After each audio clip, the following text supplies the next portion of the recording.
All right, so I guess we can get started. Okay. Hello, everybody. I'm Heather Nunez Olmsted, instructional designer at University College, and today I want to talk about putting the access in accessibility, which is important in all of our classes, and it's especially important in distance classes because there are small steps that we can do every day to make our classes more accessible to more students. I just want to get started with giving you a little bit of my experience. I've taught for 10 years, both at the secondary and at the post-secondary level with adjuncting for a diverse student population. I've done a lot of online teaching. I realize as adjunct faculty for UMPI that time is very, very precious to faculty members. And so I want to show you some tips that you can use and you can actually fit into your time period. Does it sound okay? Yep. Okay. I also sit with your very own Leslie on the ITAC committee. The ITAC committee looks at accessibility policy and how to bring trainings to everybody throughout the system. And that has been an awesome learning experience because I'm sitting on that committee with people that have decades of experience. And while I have the most experience out of everybody on my team at University College, it's awesome to be able to learn all these new techniques that everybody brings to the table and then be able to, in turn, bring them to you. We're also creating a new accessibility training that will be coming to you hopefully soon, maybe in the next school year. We can only hope. One of the things that I want to say before I talk about the session outcomes too is when I do training sessions, while I have the slideshows and I'll have visuals for you to look at, I'm also going to show you some tips. So occasionally we're going to be leaving the actual presentation to go into Blackboard and into documents so that way I can actually show you. Because I don't know about any of you, we're going to talk about learning preference in a minute, but I am a visual learner and people can tell me something 15 times. I'm probably not going to remember it until I see it. And a lot of people have those preferences. So what we want to do today is we want to be able to discuss the diverse accessibility needs that could arise in your classroom. Some of them you might have already seen, some may be coming down the road. We want to identify some common accessibility challenges in your course design and talk a little bit about how when you're creating new content, you can make the accessibility piece a little bit easier for a larger population of students. And we also want to be able to apply some simple steps to make your current course materials that you may be course copying or working with for the summer or the fall more accessible. So the focus on accessibility. If it's not accessible, it's basically inaccessible. And what that means is that you can exclude certain populations of students. And a lot of times when we talk about accessibility, the first thing that pops into our heads are people that have vision impairments. We're very visual, I think, as a society, and also other physical impairments. Like in the classroom, we can have some physical space impairments. We can also have auditory. But another thing that you have to keep in mind when you're designing your course is there are other challenges that some of your student population might face. And those challenges include processing disorders.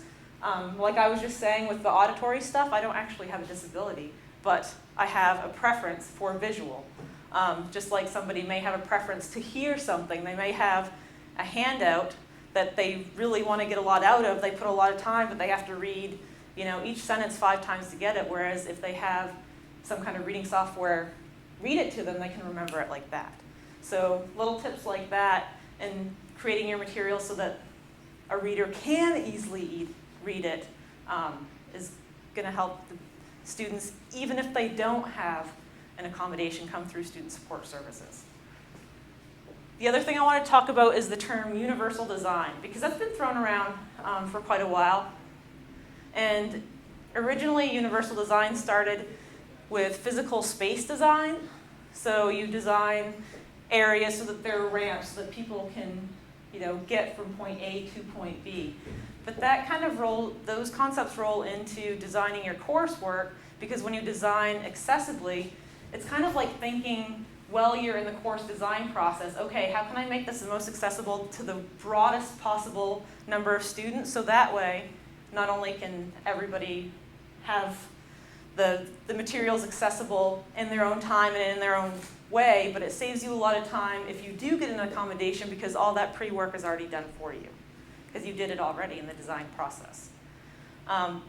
When people talk about differentiate for all learners, that's kind of a buzz term, it's kind of jargony, but what that means is just creating multiple modes to access information. So again, if you have something visual, think about ways that you can format it so that way it can be read aloud with software. And if something is auditory, a lot of people do lectures or podcasts for students to listen to their lecture piece, always include something visual so that way people can read them as well. And finally, accessibility is the law. And the American with Disabilities Act dictates that all private dollars the private dollars that come to our school, we have to create educational opportunities that are equally accessible across student populations. And that sounds kind of scary. I mean, there have been lawsuits in the past, and I don't know if anybody's seen any of that on the news. There was a big thing with UC Berkeley where they just pulled a bunch of content because anything that's publicly accessible on the web has to be accessible to people with disabilities. But how that relates to within your coursework is if you're going to present it as content, you have to create experiences for students that may not be the exact same experience, but it's going to allow the students to interact with the content in the same way as the students without a disability, if that makes sense. And that sounds like a lot to remember, and it actually sounds like, oh my gosh, I'm designing my course, I know my content, how can I possibly remember all of this information? But do not worry, because one thing if you take away nothing else from this session today, I want you to take away from it that you're not alone. In your course design, there's a plethora of people that are there to help you. There's student support services for students that have accommodations, and they can help you with student accommodations, and they can let you know where there are other resources. You have your distance learning staff, and they can help you with your course design. When you're in your building process, you have instructional designers at University College that can help you with choosing activities that are more accessible. And we have the e-learning specialists like Andre Strukoff at University College that can help you audit your course to see if it's accessible. So there are people out there to help you. And if anybody has any questions, feel free to stop me. So what needs to be accessible in our courses? I just kind of picked out the most common content that we really put into our courses. We have documents, those may be handouts, those may be additional information that you just attach in your course. We have multimedia, and that includes video, that includes auditory like podcasts. We have Blackboard, just Blackboard as a platform, which is pretty accessible, but there are simple little things that you can do to make it even more accessible. And then there's external websites. Oh, hi, Tyler. Good morning, how are you? Okay, how are you? Good. See, that's the cow.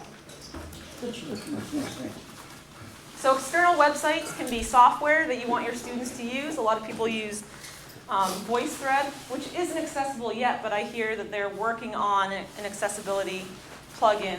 And things like e-textbooks, which most publishers have accessibility in mind when they put their textbooks out there. We'll talk about that a little bit more, but just think about all the content that you give to your students, all the activities, all the places that you send them. Those all have to be accessible or have an experience that will give them that equal access to the experience, to the educational experience. All right, so student experience for visual impairments, we have screen readers. Has anybody ever experienced a screen reader? Yeah? Have you seen what it looks like when it breaks down a text? I have. Okay, it's interesting, isn't it? Not here. I don't know that we have it here. We had them at my previous school. Okay. Did you have JAWS? JAWS, we had JAWS. So, well, JAWS is probably the more popular, according to the student support services that's on campus at UMPI. I think the majority of students that come through there will have JAWS. One thing that I want to point out, and I'm going to show you a couple tips as well, is that Google Docs, who we are all used to using now, is not accessible in JAWS. Or it's not able to be used with a screen reader if you're using JAWS. Now, there are other types of screen readers that will read Google Docs, and students and student support service people are always going to be the experts on what equipment they have.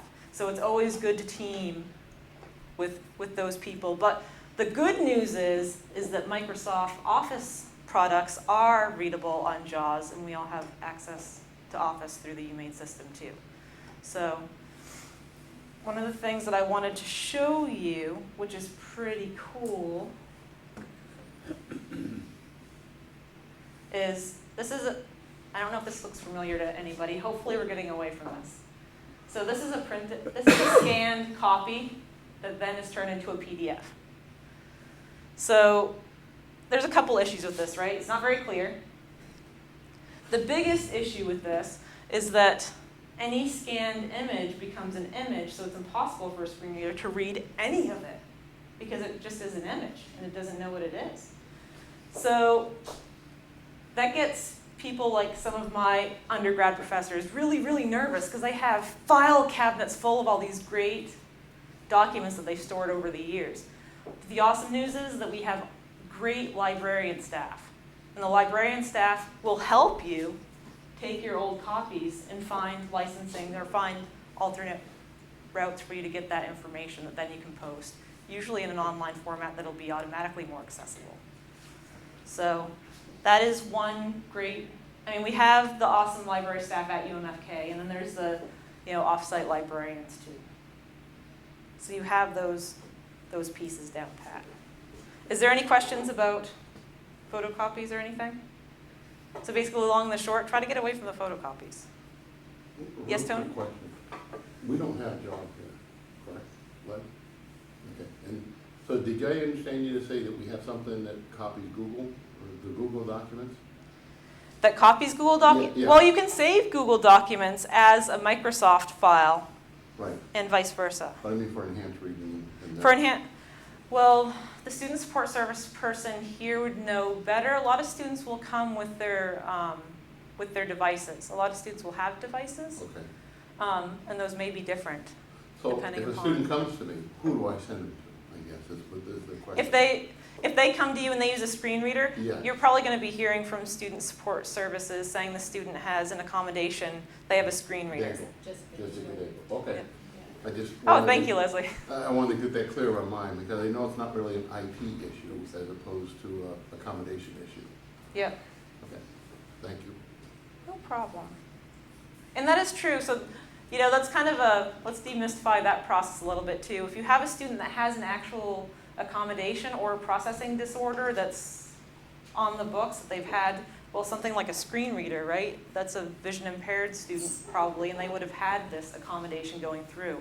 You will probably hear that before the class starts, usually from student support services, because they'll be looking for some of your documents to say, by the way, you have a student that has a screen reader accommodation. Give me your documents so I can help prepare them.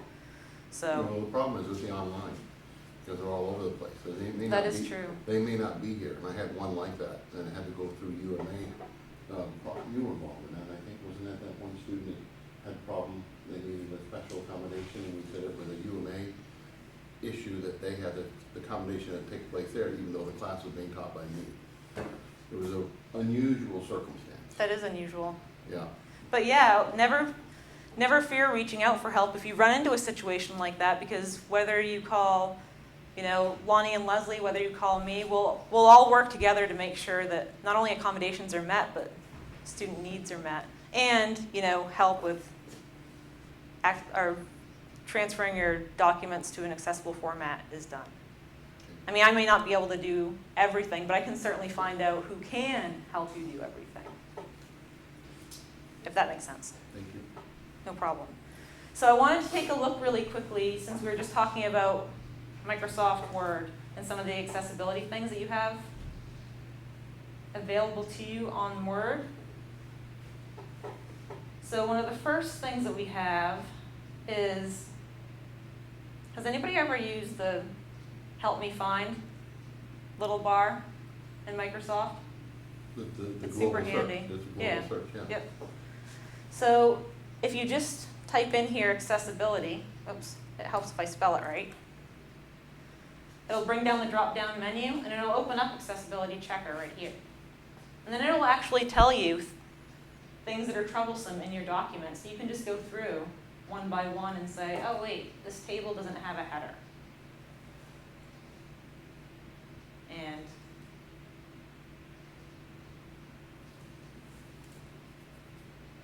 you can go through at that point and just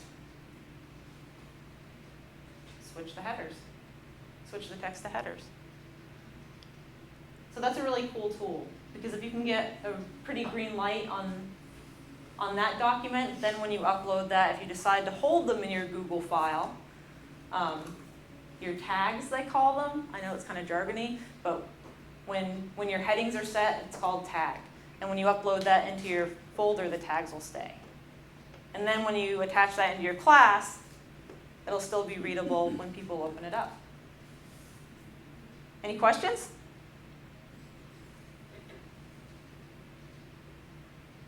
Another awesome tool within Microsoft is when you have any kind of image or you have a data table, which is kind of common, or a graph that's going to always read as an image, and it's really easy as well to put alt text. Has anybody ever heard that term, alt text? It stands for alternative text, and it just means that you're tagging that image with a description, so that way when a screen reader reads it, since it can't read an image, it gives the reader or the listener a description.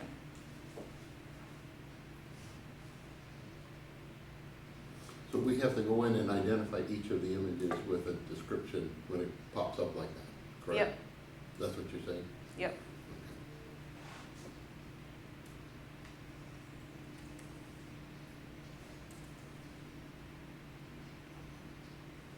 Oh, here we go. Sorry about that. I'm so used to using Google Docs now. So when you open up the menu in the Format Picture menu, you go to that little arrow box right there, and that opens up the alt text.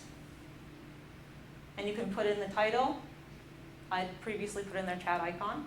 And then I put a description. The description doesn't have to be overly detailed. It gets clunky if it's overly detailed, but just a brief. I put in their picture of 2 overlapping dialogue bubbles. That'll just give people an idea of what that image is, if they can't see it and it's being read to them.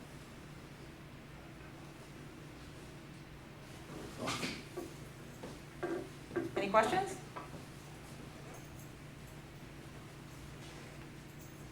Oh, is it hard to see? Thank you. Is that a little better on the? Yeah, Okay. Thank you. harder to see Heather.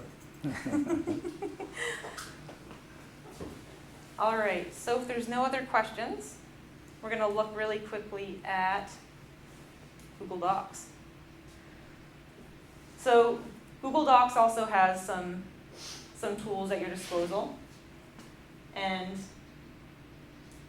one of the things is creating alt text, again, for your images, or your data tables, or your graphs. What you do is you highlight the image or data table, and you go to the Format menu, and all the way down at the bottom is your alt text option. So that title is going to be People Working, oops, now you guys are going to see how horrible my spelling is, working together. And the description is People Turning Gears. And now, whenever you share that document, whether you send a link to your students via email or you embed it in your Blackboard course, those tags are going to be existing, so when a student opens it, they'll be able to access it. Any questions about that with Google Docs? No? Okay.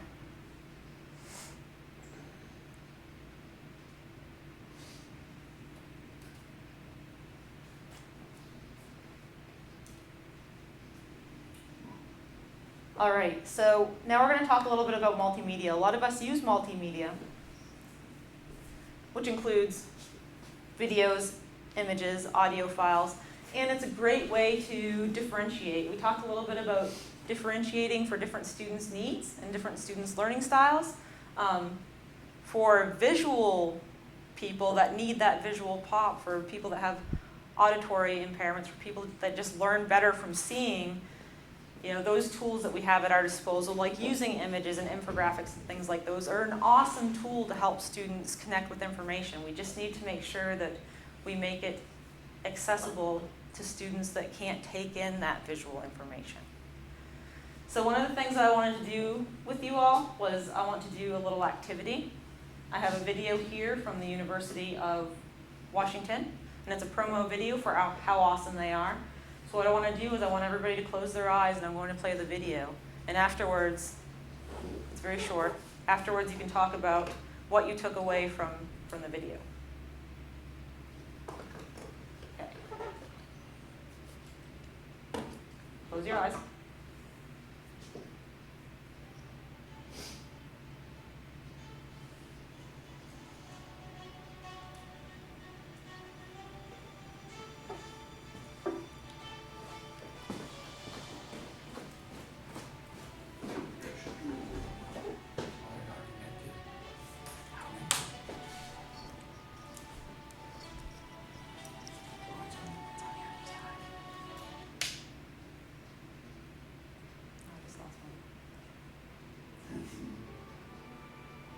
There we go.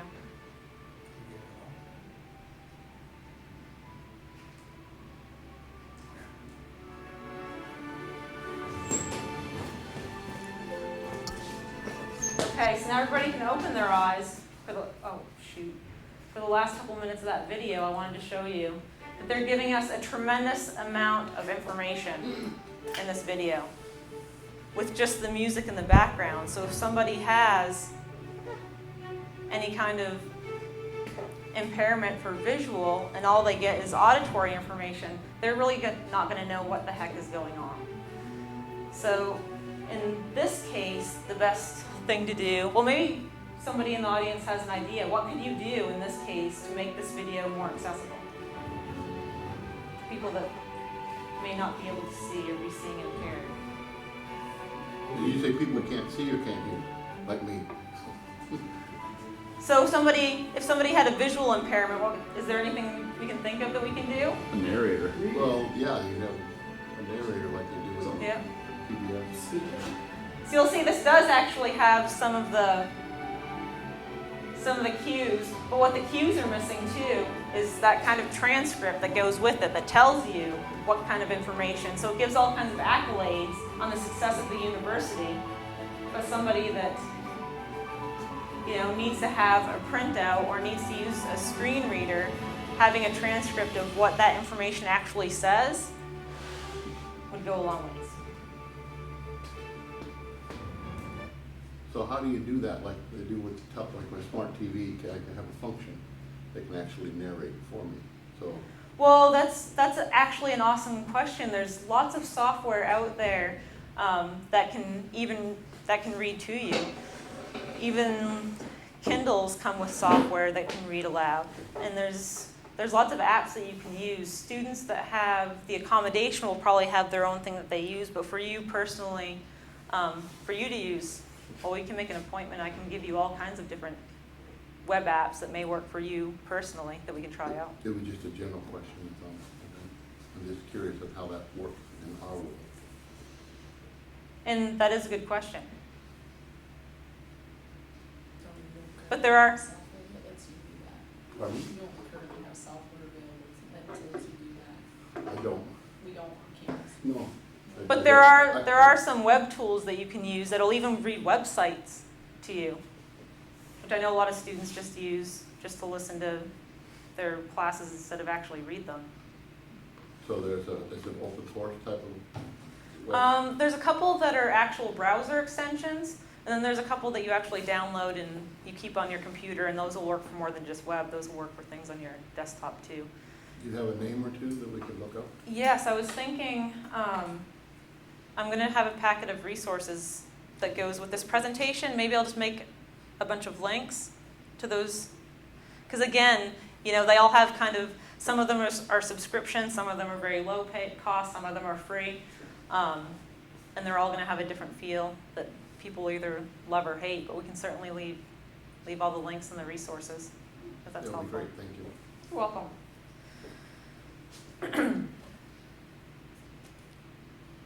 So let's go back really quickly to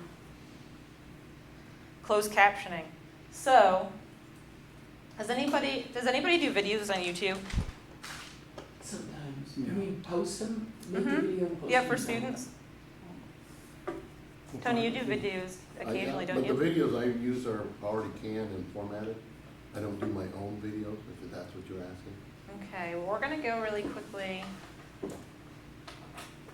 show you very quickly how to caption on YouTube. We could probably do a whole YouTube video production workshop if we wanted to. We're not going to do that today. But it makes it relatively easy if you use YouTube to caption your videos. So when you go to YouTube and you click on your profile, there's a button called Creator Studio.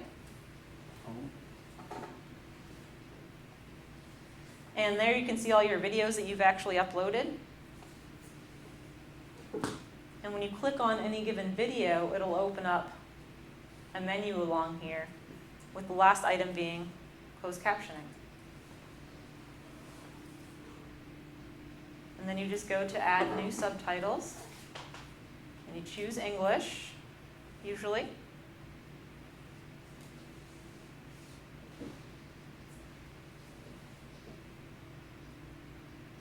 And then you want to create new. Okay, before you move, why couldn't you just edit what's already on there instead of creating new? Well, because I'm showing you how to create new ones. Oh, okay, well, I should just shut up. But I could have done that as well. Okay, so you could still take the existing and then add your own comments? Yes. Instead of starting new, okay, that's all, I'm sorry, I didn't mean to be. This might give me a hard time now, though, because I just deleted those.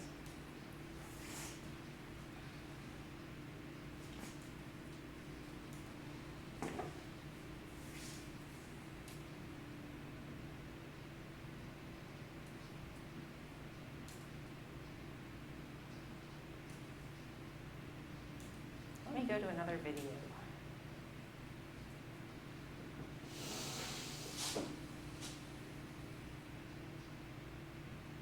So, subtitles.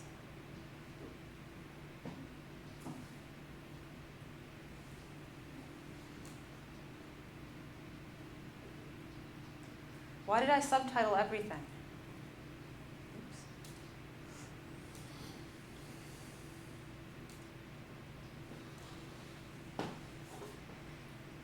Here, why don't I do this for the resource thing, since I already seem to have closed caption.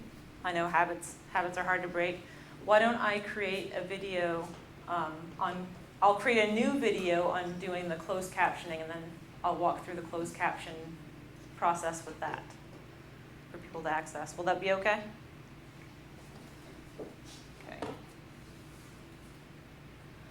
But it's very easy. It only takes a couple minutes. And YouTube accuracy rate, that's about 86%, people say. And it's really easy to go in and then edit. Like one thing that I'll notice when I create videos for UMPI, although not UMFK, UMPI will always get the name UMPI wrong. So I'll have to go in and just edit and type in the correction.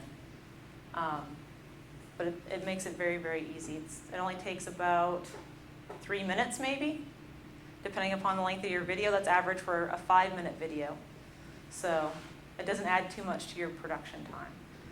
And it adds a lot to students being able even to read along with the video and turn captionings on. Because a lot of students will do that are just visual learners as well. They'll turn on closed captioning even if they don't have an auditory impairment, just to read along and get more from the information. Any questions about that? Okay. So another thing I wanted to show you, another cool tool on Google Docs, and this is for people that will record their lectures and want to have that visual transcript to add, is a lot of people will either record over PowerPoint, which is perfectly valid, but a lot of times your voiceover, your lecture piece doesn't match exactly what it says on the PowerPoint presentation. Or they'll just upload an audio file for people to listen to a lecture like you would listen to somebody lecture in a classroom. So Google Docs does have this great tool that they have available, and it's called voice typing. Has anybody used this before? So when voice typing is enabled, you can go ahead and talk naturally like you normally would in a class, and then it'll automatically capture and transcribe whatever you're lecturing, and then you can just go through, and if there happens to be any kind of typos, you can clean those up after the fact. And you can see it's live time transcribing what I'm saying right now, and you can use that as part of your transcript that you can just attach to a lecture to allow people to allow students to use for note-taking or just to have that visual representation of your voice. So what's the accuracy rate? Because when I have used Dragon in the past, Mm-hmm. is I spend more time going back and editing and correcting than it's almost not worth it than for me to just type it in. I haven't used Dragon in a few years. I know the problem with Dragon, or I don't know if it's a problem, but it did a lot of the voice training, and it would misunderstand me more than Google happens to. You don't necessarily have to do it will have some common spelling mistakes, especially with really content-heavy words that it might not recognize. I'm thinking sciences, is one that there's a lot of kind of typos and misunderstandings on. But it works pretty well. I know that one of my coworkers broke her wrist and was using the voice typer for all correspondence. And there are a couple little funny pieces, but for the most part, we knew exactly what she was trying to communicate through written word. Which is pretty cool, especially since I know a lot of especially veteran faculty that are used to having a lecturing environment that are like really great at it. It's what they know, it's what they do best. They're verbal processors. It allows them to capture those kinds of moments and that flow because not everybody is a brilliant writer where they can get everything down just the way they want it the first time. And that's a great tool for those faculty members. Any questions? No? Okay.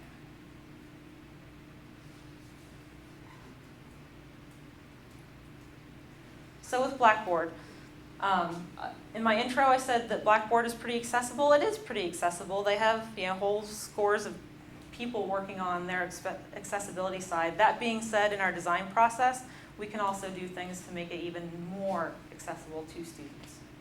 The common things that we look at is navigation. How easy is it to navigate through the course? How accessible is your content? And that's using headings and just breaking up pieces of text, using things like alt text for images and for graphs and charts and infographics that you may post. And also there's a couple little tips to make your exams a little bit more accessible as well. So I have a Blackboard practice page up here. It's pretty empty.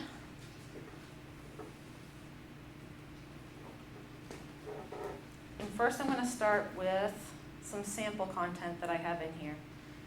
This is content that I just cut and pasted. You don't necessarily need to pay attention to what's on the actual content, but I want to show you how you can really easily break up those big pieces of text with headings. So if you go into the edit feature and into your content editor, you'll see that right here I have this piece of text. And I used to actually do this all the time, so I've been guilty of a lot of these things that I've found solutions to because they're mistakes that I've made in the past. So in the past I used to never mind bullets. I just kind of put in pictures or the arrows, or right here a little dash to separate things. But when a screen reader reads that, it doesn't see any of that punctuation. It just reads everything all together. So it'll be introduction, capture space, capture space, et cetera, et cetera, et cetera. We can create the auditory punctuation by using headings. So you can highlight whatever text that you want to be the heading. And you can go to the Format button and choose the level of heading that you want. I want this to be the first level of heading, and then you can do a heading 2.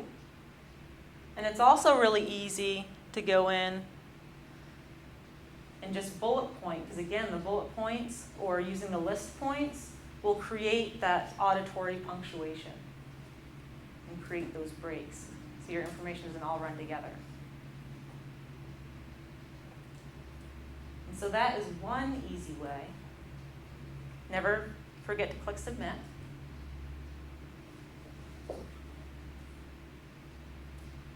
And I've always found it easier personally when I'm going through and either course copying or taking content that I have in a Word or a Doc document to go in and do the headings and formatting even after the fact. I'll go in and do that then. It will take some of the tags sometimes, but I just like to be sure. So I just go in and do all the heading settings after. So you're doing this in Blackboard. Yep. So it's better to do it in Blackboard than create something and then import it. You mean as far as attaching a document or Yes. If copy? you have- Or anything, any attachment that you're going to put into Blackboard. But I've never used Blackboard for editing or anything else because I find it to be clunky.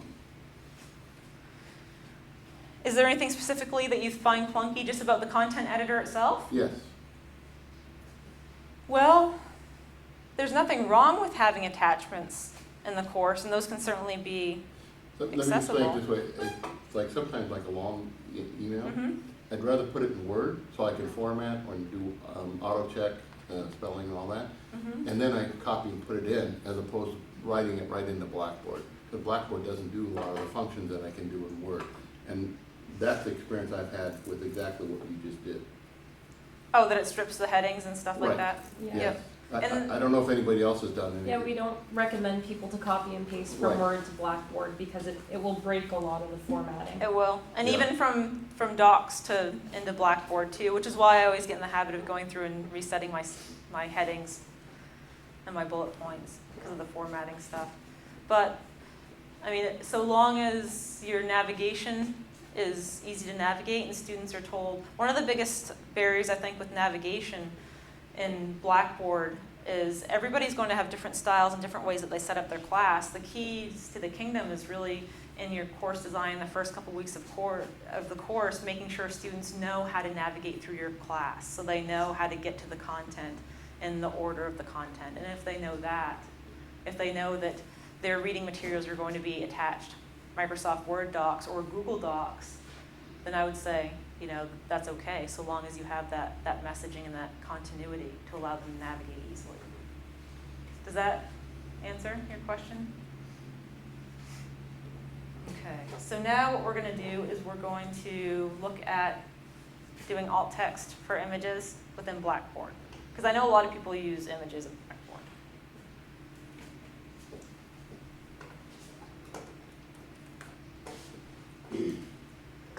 So I just went in to create an item, although you might already be editing a content section that you already have something in.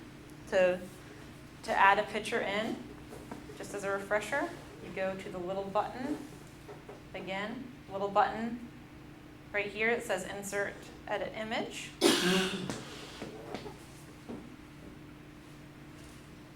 I'm going to browse my computer, and I think that I'm going to take this image.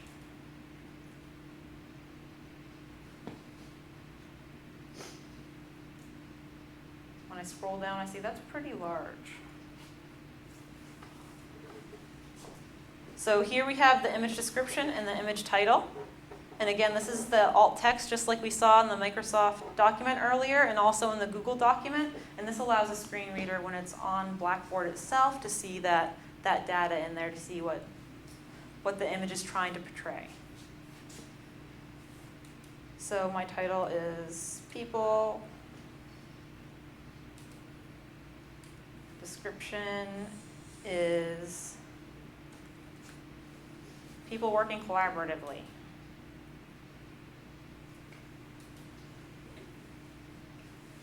And then I insert that picture and click Submit. And we'll scroll down, so you'll see when I hover over this image, there's some of that metadata there, and the screen reader will pick that up as well. Any questions about that? And again, don't make your description and titles too overwhelming. Just narrow it down to the least possible information you can get while still portraying, you know, what people would be seeing, what they're hearing with their screen reader. So the last thing I just touched upon a little bit with Tony is navigation.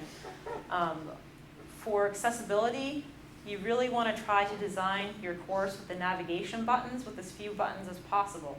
And by as few as possible, I mean the golden standard is trying to get under 10, which is really hard sometimes. I totally recognize that. It is very difficult to get under 10, but really think about when you're building your navigation menu, what is really necessary. Like right here, I have the groups. And I'm not using groups for the course. I don't necessarily need that feature. So I can very easily take it out by clicking delete or even just hiding it. And again, the under 10 is really for what students are viewing as well. So you could have some archive content or some other links. But it's easier for students to navigate because again, if they do have a screen reader, the screen reader will go down and read the links, so it'll read all these navigation links before it even gets to any of the content in the main area. So that's why we try to cut it down. Even though I realize that's hard. But we can help you if you feel like you want to go there and you need help. Questions in Blackboard? Do you have a question, Lonnie? I don't have a Blackboard question. I know, and I don't remember if it was Google Doc or Microsoft Word that I stumbled upon, and I don't know if it was an add-on, but it would read the text for you.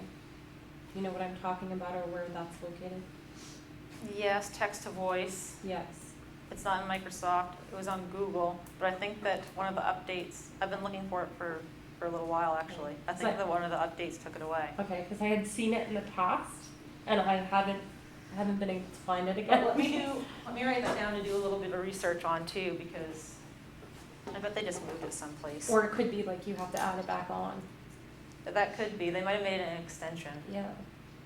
But it worked fairly well. I remember when I tried it, the accuracy was pretty good. Okay. So I'll get an answer for that and I'll put it in the packet regardless. If I don't find the answer for Google Docs specifically, what I'll do is I'll look for kind of the top web apps to be able to do that as well. Okay, so the last thing is exams, and I only have a couple of little tips for making exams more accessible. One of the things is to try, if at all possible, to not make your exams time sensitive unless they're a live proctored exam, for a couple of reasons. One of the biggest reasons is that people that have accommodations have a harder time with a timed test. And actually that's a really common accommodation for students to have extra time on tests. So just planning the test or the exam, you know, on the outset to not have that time limit is really helpful. The other thing is if students have spotty internet, and I know in Caribou, we do have spotty internet all over town, depending upon what type of internet service you have. If they happen to get booted off the internet and then get back on and the time runs out, then you're going to have to reset the exam for all those students. So it's just easier to design without the time limit, if at all possible. And the other little tip is try to set up the test so that students can have more than one attempt, even just 2 attempts. And the reason for that is that, again, if it's a spotty internet issue and the test closes out, you don't want to have to reset the test. That being said, if you're just dead set, you just want the one attempt and you want to learn from either Lonnie or I how to create exceptions for students that have an accommodation, just give us a call and we'll show you how to go through that process too. So that's a good backup. Well, I had a couple of students, and Leslie helped me with this, when we got the accommodation letter, and I have no problem with everything you said is exactly right. We released everything, no time, you know, extra chances, but Les, remember, we had to go through and do each test? There's now a Yes. function that allows us to, for that student, and I'm talking about my business law class, where I have every chapter has a quiz, and there was like 20 or 21 quiz. I don't have midterms or finals, so this is their big grade. But she had to go through and do each single test. So that is true, and that's a good point. I mean, for every test, for every student that has an accommodation, you have to go through and do the settings. I know, and the reason I tell you that is maybe in your Blackboard feedback group, Mhm. if there could be a function that would make it easier for us so that you could have a switch that says all the tests would be free of time and multiple times. That would be a good feedback to give to your users group, Yep, because it's time sensitive for somebody to do that. that is true. That's a good point. I'll make a note. So what I see a lot, and I think it's dependent on browser. So a lot of times Jessica will send me, or whoever the accessibility coordinator is, will send me a student who has accommodations and how long to extend the tests and what courses they're in. And I'll go do so. We have students, and some of them have accommodations and some of them don't. I remember myself as a student in Blackboard, and this causing me anxiety as well. It counts down how many minutes you have left to take that test, and people see that clock ticking in the right-hand corner of the screen, and it's an issue. And I've Then they can't even answer because they're so stressed out about how little time they have left. Right, they're Yeah. not paying attention to the question they're reading and processing the question because they're seeing that clock Yeah. tick. And I wish I knew which browser. I mean, we're always going to tell them to be in Firefox because it's the best browser for Blackboard, but I think Firefox is one of the browsers that will keep that clock there, whereas maybe Chrome or IE doesn't. Chrome does as well. Chrome does as well. And then we get a complaint because the students want to see the clock. So Yeah. the ones with testing anxiety that Yeah. don't want to see it, so if it could collapse. Yeah, that would be a nice thing. Like, we get a Some lot of people really complaints do about wanna that know how clock. much time they have. It doesn't work for both types of students. Yeah, that's true. Well, that's a good point because it would be motivating for some students. You know, otherwise, if they go over and the instructor docks them, I get a tech call saying, well, I never saw the clock. Right. Yeah, And then you get someone that will call and say, well, it made me so stressed I couldn't take the exam, so Yeah.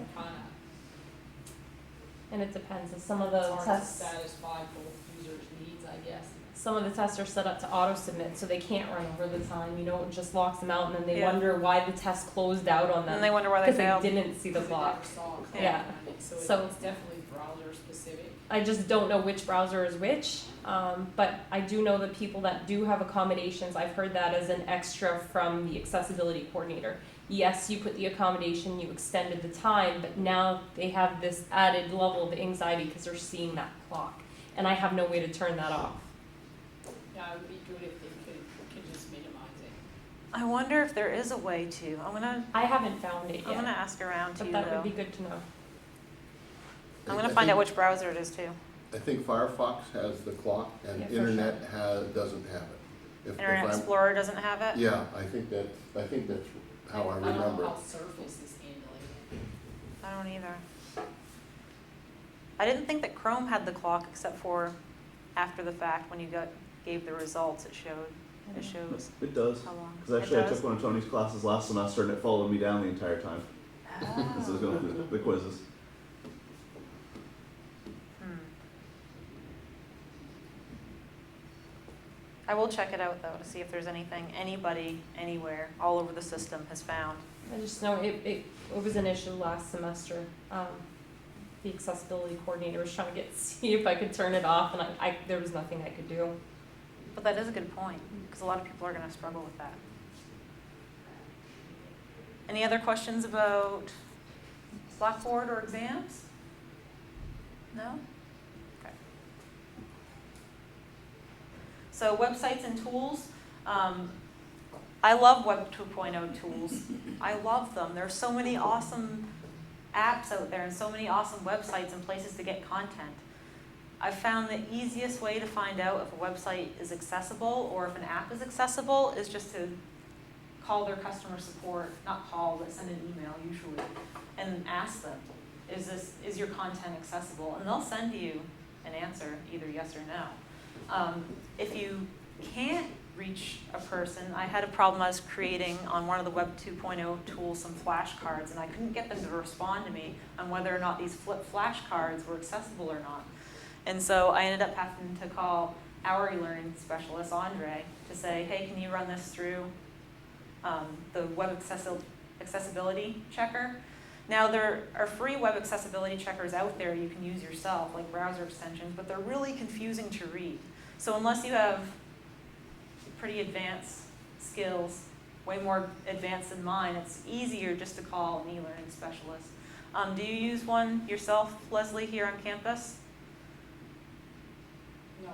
Yeah, just call Andre Strugoff. He'll run it through and he'll let you know. He'll give you the lowdown on whether it's accessible or not. Another thing to ask yourself too is the tool that you're using, if it's an e-book that's a primary text, you definitely want that to be accessible, and the publisher should be able to tell you if it's accessible or not. If it's just a website that they're going to for an extra source, ask yourself if it's essential, one.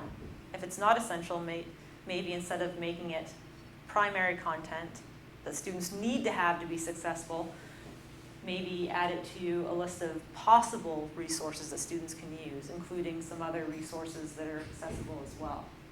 So it's really just about finding that balance between, okay, students can access this. Is there something else out there that's more accessible that students that need an accommodation might be able to use as well, that other students that maybe don't have an accommodation might be able to benefit from as well? And I just wanted to be clear that I'm not saying that you shouldn't use the awesome tools out there. My biggest thing is just always kind of have a backup plan and think, okay, how else can I, assess this? How else can I, create an activity that may be more accessible? Yes, Tony? I have an unusual request. Yes? I allow students who come to me and say, I don't have a medical accommodation, they don't have a diagnosis that they can take to our coordinator, but they have anxiety issues and they have other, I don't have a problem. If they come to me and they tell me they got an issue, I'm gonna help them any way I can. I don't need to send them to the coordinator. So I do a lot of the accommodation on my own.